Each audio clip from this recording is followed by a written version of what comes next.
গো মাসি। কে তুমি? মাসি মাসি বলে ডাকছো যে বড়। ও গো মাসি, তুমি আমাকে চিনতে পারলে না মাসি? সেই ৭ সমুদ্র ১৩ নদীর পারে তোমার যে শৈবন আছে, আমি তারই কন্যা গো। ও, তুমি সেই শৈবনের কন্যা? হ্যাঁ মাসি। তাহলে তুমি আমার বোনজি। হ্যাঁ মাসি। তা বলো, কি দরকারে আমার কাছে? ও গো মাসি, আমি তোমার কাছে কেন এসেছি জানো মাসি? ও গো মাসি, আমি ওই দূর থেকে দেখলাম তোমার ওই পুত্রকে মেরে ওই পাটের তলায় রেখে তোমার ওই বাসনগুলো কাচার পরে তুমি আবার জীবিত করলে। তাই আমি করজোড়ে বিনতি করে বলছি মাসি, ও গো মাসি, তুমি আমার পতির প্রাণ ফিরিয়ে দাও মাসি। এই দিদি, ও মা, এটা তাহলে আমার দিদি হবে? হ্যাঁ বাবা, ওটি তো দিদি হবে। বলি কি দিদি, তোর যে পতি মারা গেছে, ওই পতি কি করে মারা গেছে রে দিদি? ভাই, বল। ওই পতি সর্বদংশনে মারা গেছে। এ দিদি, আমার মা জীবিত করতে পারতো যদি জানের মারা হতো। এ তো বাদের মারা, এ আমার মা পারবে না। তাহলে উপায়? তাই মাসি শোন দিদি, উপায় একটি আছে। ওই স্বর্গধামে বাবা ভোলানাথ আছে। আমার মায়ের কাছ থেকে তার বসন তোর নয়নের জল দিয়ে যদি ধুয়ে মন দিয়ে দিতে পারিস না, পরিষ্কার করে, তাহলে হয়তো তুই তোর পতিকে ফিরে পেতে পারিস। বেশ ভাই, বেশ ভাই, তাহলে এখন আমি কি করব? শোন, আমাদের বাড়িতে যেতে হবে। বলি কি, শোন, তুই তো, তোকে তো দিদি বলেছি, মা তো তোকে মেনে নিয়েছে দেখে আমি বললাম। এবার বলি, আমি যে তোদের বাড়ি নিয়ে যাব, আমার মায়ের নাম একটিবার বলতো, আমার তো বিশ্বাস হচ্ছে না। আমার মাসির নাম? হ্যাঁ রে দিদি। তবে গুরুজনের নাম তো কখনো মুখে আনতে নেই। হ্যাঁ দিদি। তবে আমি আকারে বলিব, আপনি ইঙ্গিতে বুঝে লইবেন। বেশ দিদি, তুই আকারেই বল, আমরা ইঙ্গিতে বুঝিয়ে নেবো। বেশ, তবে শোনো, বিন্দু বিন্দু জলক পরে মাসি গো। হে, বিন্দু বিন্দু জলক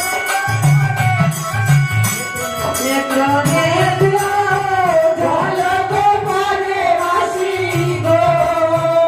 ও মাসি, সেই নাম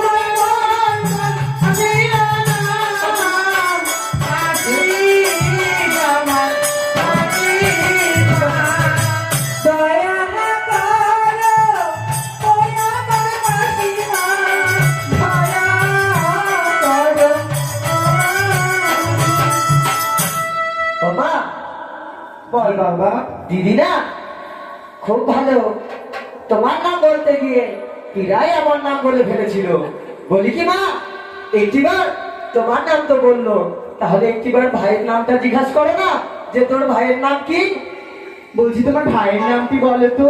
তবে শুনুন মাসি, তাহলে বল দিদি, একটিবার তোর ভাইয়ের নাম। বিন্দু জলক পরে মাসি গো। বেশ, ও মাসি, সেই নাম হয়তো মায়ের গো মাসিমা। দয়া করো। আমারে। দয়া করো, ওই আমার মাসিমা, দয়া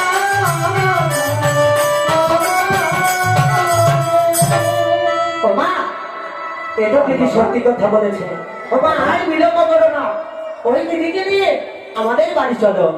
এ দিদি, দিদি রে, হ্যাঁ ভাই, শোন, আমাদের বাড়ি আমার মা কাজ করে খায়। বলি কি, আমাদের বাড়ি গেলে তোকে খেতে খেতে হবে রে দিদি। ভাই খেতে কেমন করে খাই ভাই? তাই এই দিদি। খেতে হবে। এ দিদি, তুই বিয়ে করেছিস না?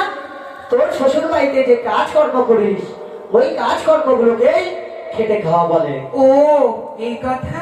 হ্যাঁ রে তবে দিদি। শোনো মাসি, আজ থেকে আমি যতক্ষণ তোমার এই বাড়িতে এসেছি, আজ থেকে যত সমস্ত তোমার কাজ আছে, এই কাজ সব আমিই করবো মাসি। চলো মাসি, চলো। চলো। তাই আজ বেহুলা নেতা ধর্মীর বাড়িতে গিয়ে সমস্ত কাজকর্ম করে দিচ্ছে।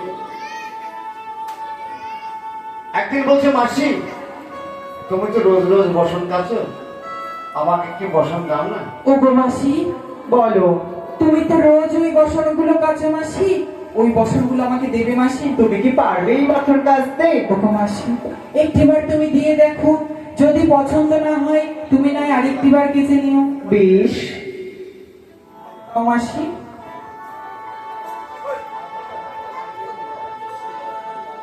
তাই বেহুলা মাসির কাছ থেকে একটি কাপড় নিয়ে, সে কাপড়টি কার? ভোলানাথের কাপড়।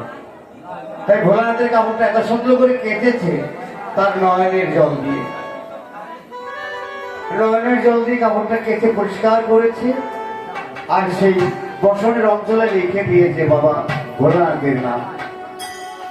সেই কাপড় শুকিয়ে নেতা দুটি পুটুলি করেছে, একটা মা পদ্মা দেবীর পুটুলি। মাসি, ও মাসি, এই নাও মাসি, আমি এই বসনে কেচে দিয়েছি, যদি পছন্দ না হয় তুমি না আরেকবার কেচে দিও। বেশ। সেই বসন নিয়ে যাচ্ছে কোথায়? সেই দেবীনগরে। দেবীনগর সেই কল্যাণ ধাম, যেখানে বাবা ভোলানাথ আর মা পার্বতী, সেই স্বর্গধামে আরো অনেক দেবতারা সেখানে যার যার আসন নিয়ে বসে আছে।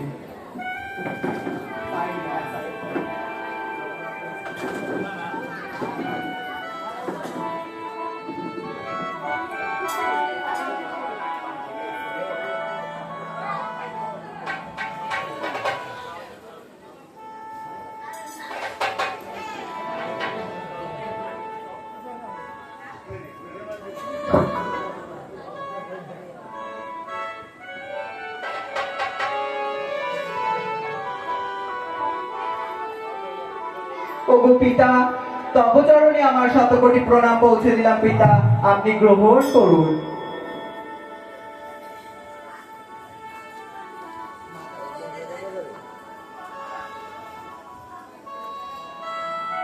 ওগো মাতা, তব চরণে আমার শতকোটি প্রণাম মা, আপনি গ্রহণ করুন।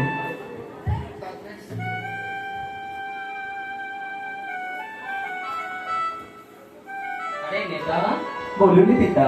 এই বসন কে কেটেছে রে মা? কেন পিতা, যুগ যুগান্তর ধরে যে আমিই বসন কেচে আসছি, আজও আমিই কেচেছি পিতা। সত্যি কি তুই কেচেছিস? হ্যাঁ পিতা। সত্য করে বল নেতা, এই বসন কে কেটেছে? সত্য করে বলবো পিতা, হ্যাঁ। ওই দূর দেশ থেকে আমার এক বন্ধু এসেছে, সেই এই বসন কেচেছে। তাই তো বলি রে নেতা, এই বসনের অঞ্চলে লিখে দিয়েছে আমার নাম। যার হাতের কাজ এত সুন্দর, না জানি সে কত সুন্দর। তোর ওই বঞ্ঝিকে এই দেবালয়ে নিয়ে আসতে পারবি নেতা? কি করে আনবো পিতা? কেন রে? তার গায়ে যে কোনো ভালো বসন নেই, মাথার কেস যে এলোমেলো। আচ্ছা, এক কাজ কর, তোর মায়ের কাছ থেকে এই বসন নিয়ে ভালো করে বসন করিয়ে তোর ওই বঞ্ঝিকে নিয়ে আয়। বেশ পিতা। এই বসনটাও নিয়ে যা।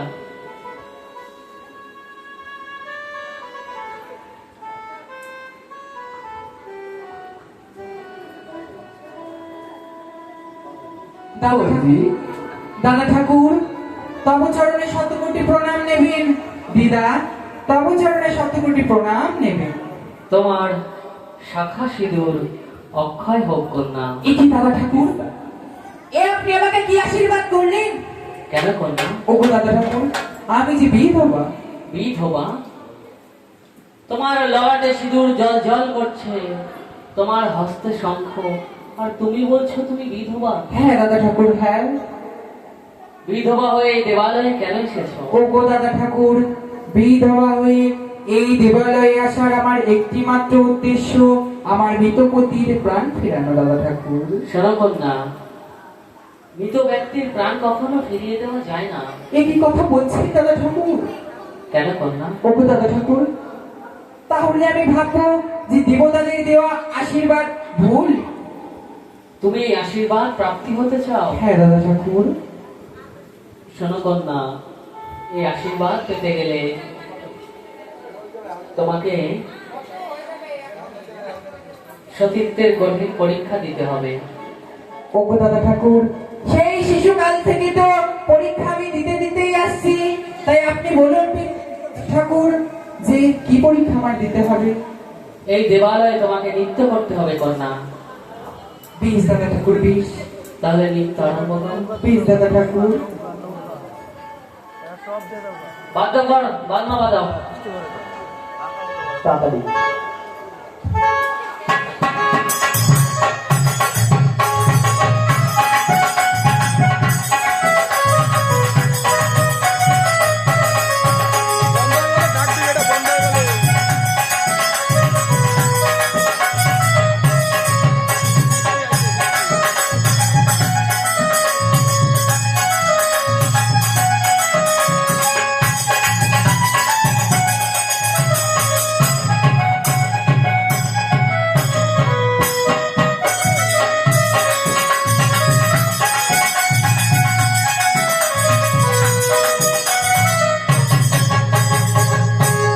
সাধু সাধু কন্যা, আমি তোমার নৃত্যে মগ্ন হয়েছি।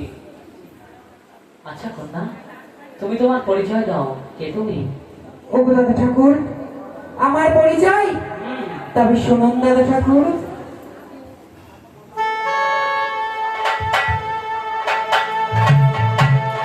স্বর্গে ছিলাম উষা গোবালি,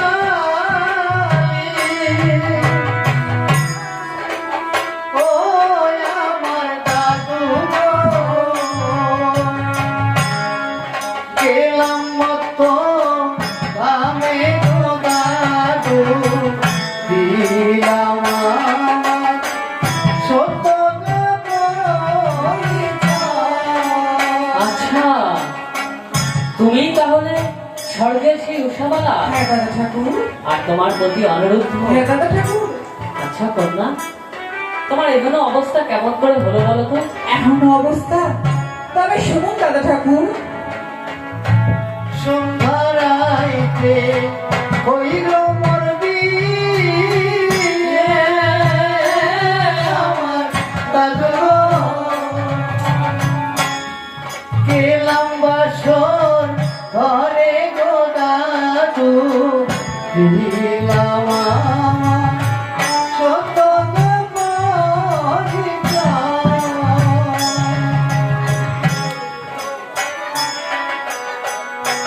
তোমার কন্যা কথা তো দেবী,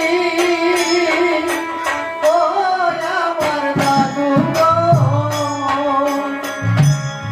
পতি দংশন করে গো দাদু, দিলাম আমার সত্য পরিচয়।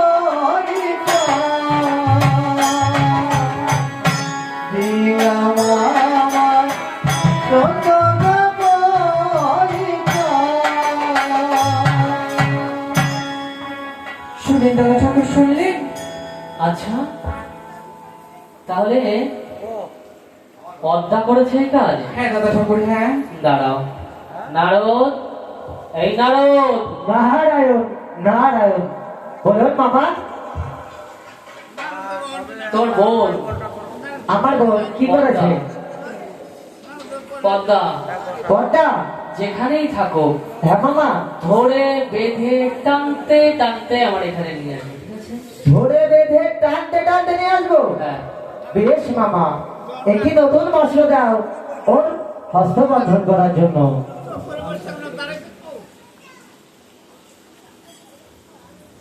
তাহলে মামা আমি আসি, আর যাবার আগে একটিবার তোমাদের দুই রাঙাচরণ আমি প্রণাম করে যেতে চাই মামা। তোমরা আমায় আশীর্বাদ। তাড়াতাড়ি দাও।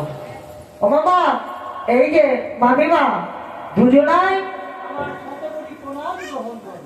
কল্যাণ হোক। তাহলে আসি। তাহলে নারদের সুবুদ্ধি হোক, নারদের। তাহলে আমার বোন পদ্মা, ও থাকে কোথায়?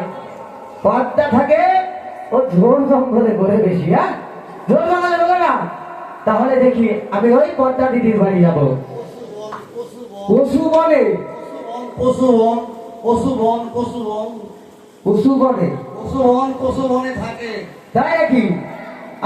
আমার বোন তাহলে ওই রকম থাকছে, তারা ওর তো ব্যবস্থা করতেই হবে। বলি ভোট করি কেমন হইলে শরীর দিদি করে রাখি আজকে, হ্যাঁ? বলি পদ্মা দিদি, বল ভাই। আরে ওই রকম ফুসফুস করিস নে, হার্ট অ্যাটাক করে মরে যাবি।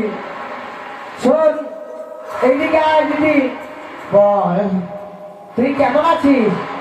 ভালো নেই, তুই ভালো নেই কেন? আমার 550 উপরে জ্বর ভাই। তোর জ্বর এসেছে? শোন দিদি, তুই চিন্তা করিস না, আমি ওই লন্ডনে গিয়েছিলাম ডাক্তারি শিখতে। তারপরে ওই ডাক্তারি শিখে এসেছি। তুই আমার প্রথম খরিদ্দার। শোন দিদি, তোর কাছ থেকে 1 টাকাও নেবো না। তুই একটু ওইখান থেকে উঠে এইখানে আয়। আমার একটু ধরে তোল ভাই, আমি চোখে কিছু দেখবো ও, আমার দিদিকে ধরে তুলতে হবে। এই নে দিদি, উঠে আয়।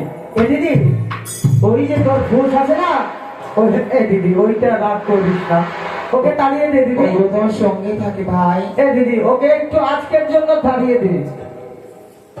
সবার দিয়ে বিশ্বাস আছে, কিন্তু ওর দিয়ে বিশ্বাস নাই। কিন্তু ওর যদি অল্প একটু ছোঁয়া লাগে যায়, ওকে তো ভুলে ফস ভাই। শোন, ধস করে দিলে না, আমি আর টিকতে পারবো না। বলি কি দিদি, এইখানে বস তুই তাহলে। এই তোর হাতটা দেখি দিদি, এই তোর হাত করছে চিন চিন, তুই বাঁচবি আর 3 দিন। ও মা কি? শোন দিদি, তুই চিন্তা করিস না, ওর ওষুধ আছে। এই দেখ দাঁড়া, এই টেবিল তো নেই আমার, এই রাঙা চরণে রাখ, কালো চরণে, হ্যাঁ, কালো টেবিলে রাখ। তুই কালো টেবিলে রাখ। এই হাতুড়িটা দাও তো। এই দেখো, এটা কি জানো তো? এইটা একদিকে থার্মোমিটার আর একদিকে শিরা উপশিরাই হলে টেনে ঠেসে সোজা করা হয়। তাহলে দেখি তোর আ বললি পারবে, উ বললি ডবল হবে। আউ বন্ধ দিদি, লাগেনি তো দিদি? ঠিক আছে, শোন, আউ করবি না। এই নে, এইটা এই বগলে দে। আর একটা জিনিস আছে, কি জানিস? এই দেখ, এইটা কি জানিস? এইটার নাম হলো এক্স-রে মেশিন। এই যে এক্স-রে করবো, বুঝেছিস তোরে? এটা এক্স-রে হচ্ছে দিদি, হচ্ছে না? হচ্ছে। বাবা বাবা, এই তো। এ দিদি, বল। তাহলে শোন, বল। তোর যে 3টি নয়ন আছে না, হ্যাঁ। ওই 3টি নয়ন তুই বন্ধ কর। কেন? শোন, এই যে তোর যে রোগ হয়েছে, এই রোগ তোর বাবার নাম নিতে হবে। এই 3টি নয়ন বন্ধ করে জোর হাত করে তোর বাবার কাছে তুই ক্ষমা প্রার্থনা কর। ঠিক আছে, করেছি ভাই। বল বাবা। বাবা। হাতটা নিচে নামা। হ্যাঁ, এবার মুখে দে দিদি। বল বাবা। বাবা। তুমি এখানে থাকো না কেন? যেখানে থাকবো না কেন? অতি শীঘ্রই তুমি আমাকে আমাকে। আমাকে আমাকে। আমাকে আমাকে। আমাকে নারদের হাত থেকে বাঁচিয়ে তোলো।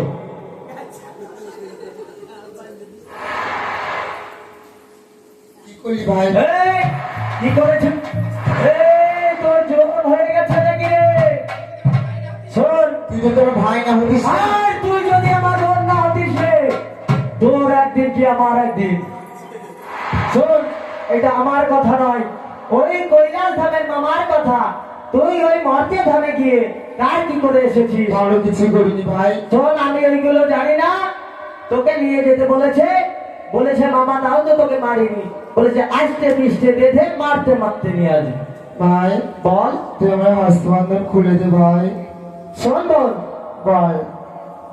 তোর ওই হস্তবন্ধন আমি খুলতে পারি, কিন্তু তোকে আমার সঙ্গে যেতে হবে এই কৈলাস ধামে। নিয়ে চ।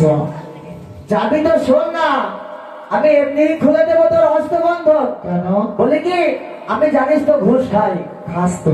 তুই যদি কিছু আমাকে কিঞ্চিত মাত্র ঘুষ দিতে পারিস, তাহলে তোর এই হস্তবন্ধন খুলে দেবো। এই কচু বাগান থেকে ঘুষ কেমন করে দেবো? শোন দিদি, শোন বোন, আজকে ওই নগর মাঝে আমিও তোর সঙ্গে যাব। চল, আমরা দুজনা গিয়ে ওই নগর মাঝে ভিক্ষা করে সেইগুলো আমাকে দিবি। বাড়ির সবাই এসে বলছি, এই হস্তবন্ধন বাড়ির খুলে যে দেবো। মালিক আছো, হ্যাঁ, সে একটু আসরে আর যারা মায়ের ভক্ত তারা এসে হস্তবন্ধন খুলে দিয়ে যাবে মায়ের এসে তাড়াতাড়ি। সোনার হস্তে লোহার বেদিনে সহিতে না পারি রে কারো বেদনা। চমকটা পেয়ে চমকটা সোনার হস্তে লোহার বেরিয়ে সইতে না পারি রে আরো বেদনা আমারে।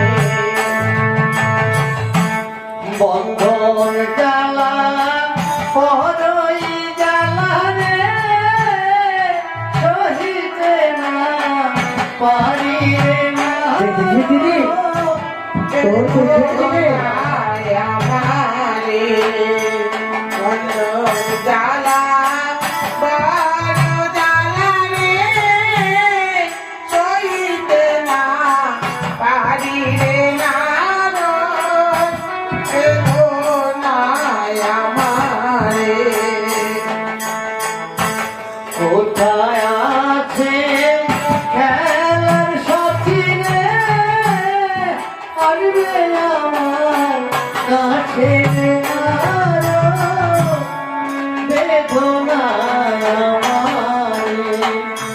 কোথায় আছো খেলার সাথী রে আসবে আমার কাছে নারো বেদনায় আমারে। হস্তের বন্ধন খুলে দিয়ে যাও, মুক্ত করো আমার বেদনায় আমারে।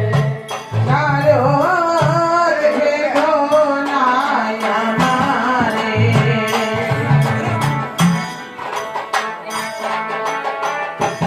কোথায় আছে এই বাড়ির মালিক আনবে রে শরীরে আরো বেদনা আমারে।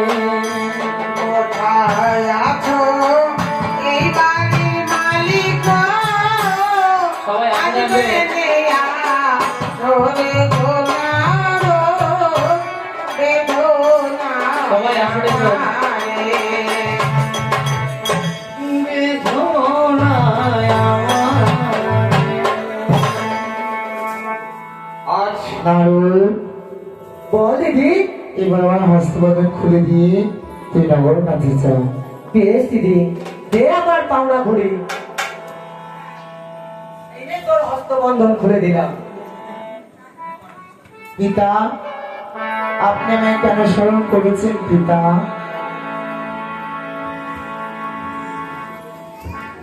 পিতা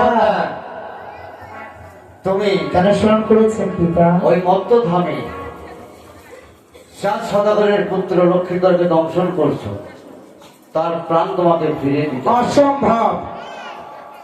দেবদাস শ্বশুর মশাই আমার রাঙা চরণে পুষ্প দেয় না, আমাকে কটু বাক্য প্রয়োগ করে, সেই কারণে ওর পতিকে আমি দংশন করিয়েছি পিতা। ওর আর ভেঙে দিতে পারে একটি শর্তে।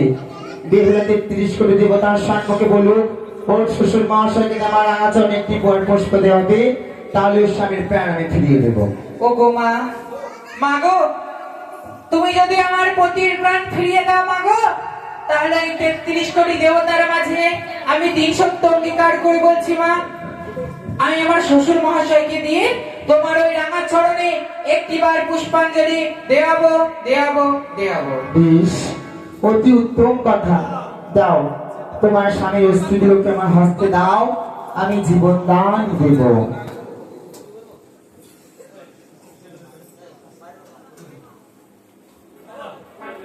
বাড়ির সবাই আসলে এসে এবার মায়েরা মাথার চুলগুলো খুলে দেবে। আর যদি কোনো মনে করে যে কারো শরীরে ব্যথা বিষ রোগ বান ঝাড়িয়ে নামিয়ে দেওয়া হবে, এখানে এসে লক্ষ্মীদেরকে ছুঁয়ে বসে থাকবে। কারণ যদি কোনো মনের কিছু বাসনা থাকে, এখানে লক্ষ্মীদেরকে ছুঁয়ে মায়ের আসলে বলবে, মা সবার মনোবাসনা পূর্ণ করবে।